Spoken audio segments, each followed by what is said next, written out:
Big bang studio के मुअज़्ज़िज़ दोस्तों, खुश आमदीद।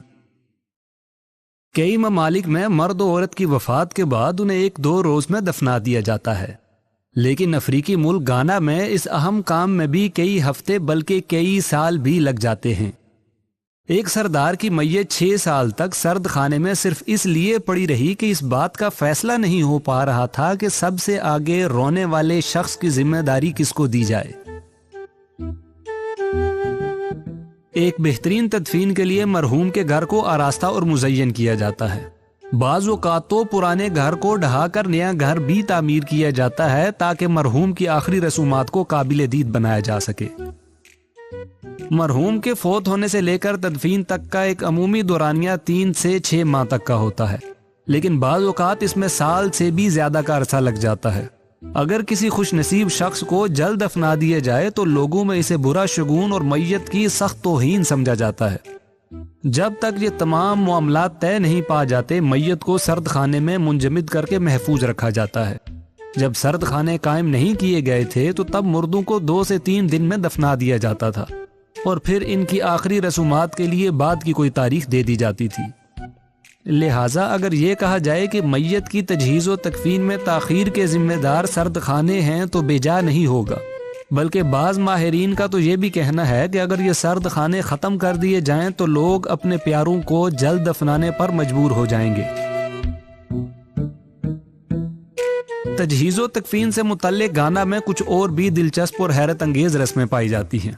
ऐसी ही एक दिलचस्प रस्म ताबूत का इंतखाब है। गाना में मैयतों को अमूमी मुस्ततील डब्बा नुमा ताबूतों में दफन नहीं किया जाता, बल्कि निहायत ही अनोखे और दिलचस्प अशकाल के ताबूतों का इंतखाब किया जाता है। यहाँ तक कि गाना में सिगरेट, कार, जहाज, जूते, मछली, किताब, घर और बतख की शक्ल के ताबूत भी देखे जा सकते हैं। गाना में ताबूत मुर्दे की शख्सियत और पेशे को मद्देनजर रखते हुए बनाए जाते हैं और ताबूत को मुआशरे में मुर्दे की हैसियत का आईनादार समझा जाता है। मिसाल के तौर पर अगर एक डॉक्टर या मछेरा मर जाए तो इसका ताबूत अमूमन मछली की सिरिंज की शक्ल का बनाया जाता है। कारोबारी हजरात अक्सर मर्सिडीज कार से मुशाबे ताबूतों में दफनाए जाते हैं। एक निहायत ही दिलचस्प ताबूत 1951 में देखने में सामने आया। ये ताबूत हवाई जहाज की शक्ल का बनाया गया था।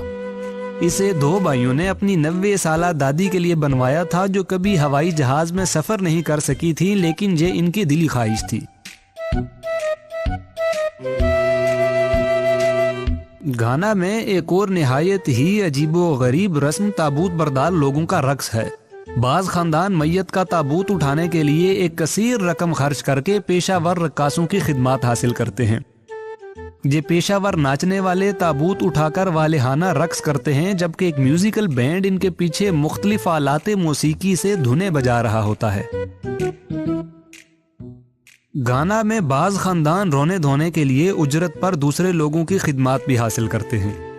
इन लोगों के रोने धोने को देखकर लोग इस बात की तारीफ करते हैं कि मरने वालों से अहले खाना को कितनी मोहब्बत थी। सबसे दिलचस्प बात यह है कि रोने के मुख्तलिफ अंदाज की फीस भी मुख्तलिफ होती है।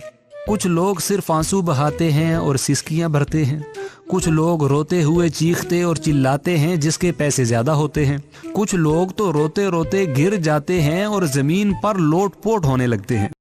कुछ माहिर रोने वाले तो इस हद तक चले जाते हैं कि रोते वक्त उल्टियां करने की भी अदाकारी करते हैं। ये बात भी सुनने वालों के लिए हैरत का बायस होगी कि गाना में अब भी कुछ कम्युनिटीज ऐसी हैं जो मुर्दों के ताबूत में सुर्ख मर्चें डालकर इन्हें दफन करती हैं।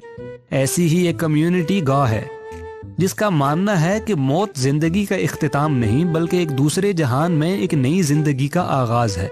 चुनांचे ये मुर्दों के साथ कई ऐसी चीजें दफन करते हैं जो इनके ख्याल में अगले जहान में मुर्दों के काम आ सकती हैं। ऐसी चीजों में मर्चें, मछली और जूते वगैरह भी शामिल हैं।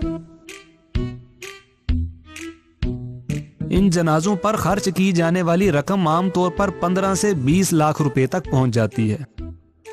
कहा जाता है कि गाना में लोग अपनी शादियों से ज्यादा मरने वालों की तदफीन पर खर्च करते हैं। इन लोगों का मानना है कि कम्युनिटी में जिंदगी भर के लिए कर्जदार हो जाना इस मौके पर कंजूसी के मुजाहरे से कहीं दर्जे बेहतर है। वीडियो पसंद आने की सूरत में इसे लाइक करके हमारी हौसला अफजाई करें और दोस्तों के साथ शेयर करने में हमारा साथ दें। ऐसी मजीद दिलचस्प और मालूमाती वीडियोस देखने के लिए हमारा चैनल सब्सक्राइब करें।